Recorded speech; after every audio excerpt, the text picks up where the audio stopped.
Hi everybody. I haven't done a shamanic weather video in some time, and that's partly because, well, gosh, there's so many resources for you to find out about astrology, and you're personally, if you're somebody who's watching this, you're already personally feeling anything that I could be saying.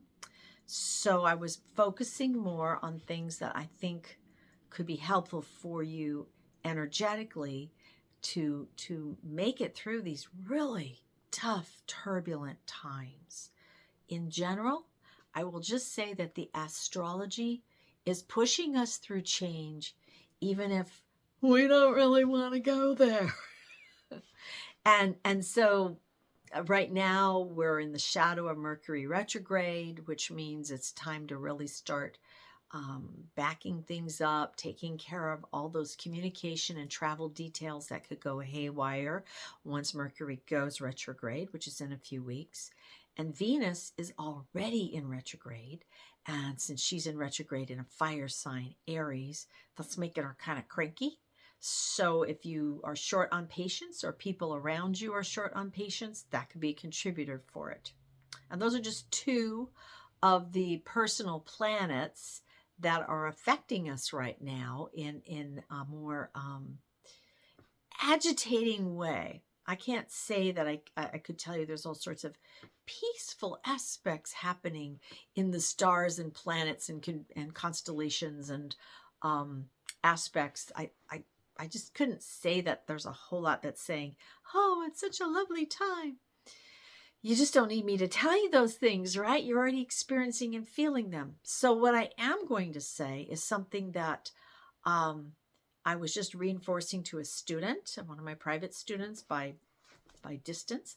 And I think all of us who are intuitive, who are empathetic, who are healers, who are psychic, all of us who have those experiences, we need to be reminded to do this. You already know to do this, but I'm just reminding you.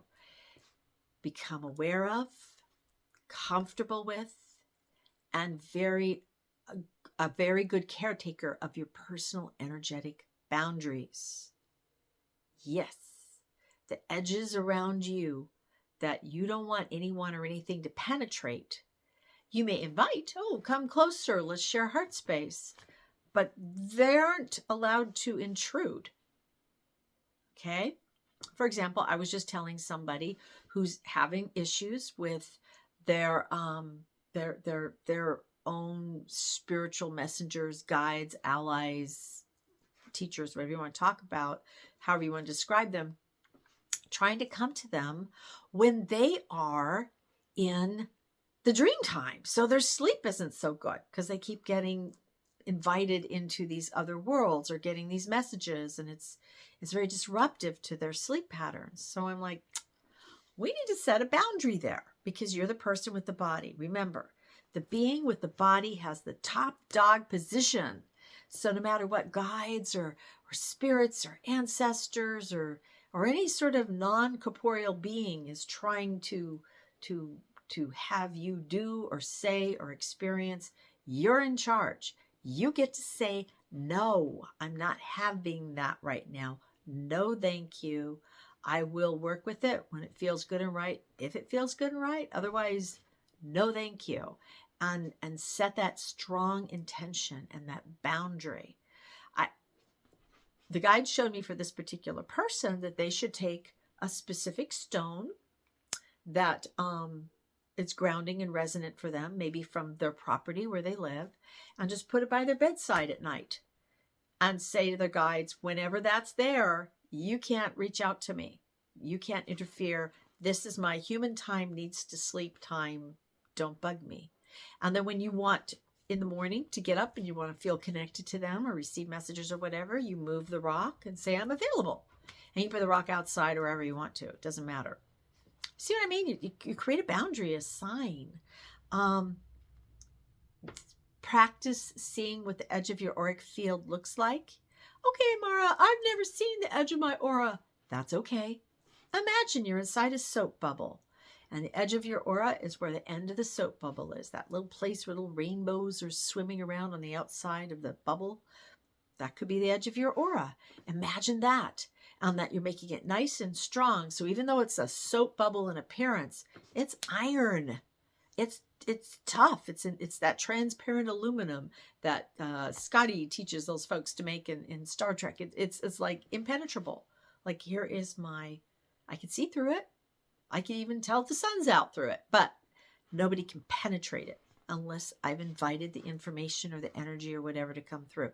There are a lot of, I'm going to say, strong, well-formed, energetic patterns trying to manipulate you,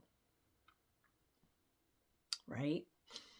Trying to make you harmonize with their frequency, take you out of your own center and become entrapped by their turbulent waters.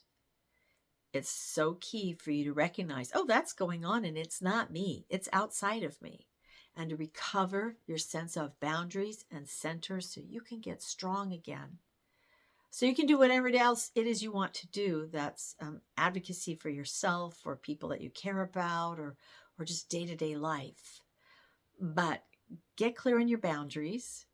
If you need help with that, you can always reach out to me. Get clear on your boundaries and start thinking in terms of, I have a space in this world and this is my space and I am the one who defines it. God, I hope that's helpful for you. Let me know what you think. And thank you again for watching and commenting and liking and sharing and all that good stuff. Subscribing if this is on YouTube or something, wherever I end up putting it. Because it's our interaction that lets me know that I should keep doing this. Thank you so much. Aho.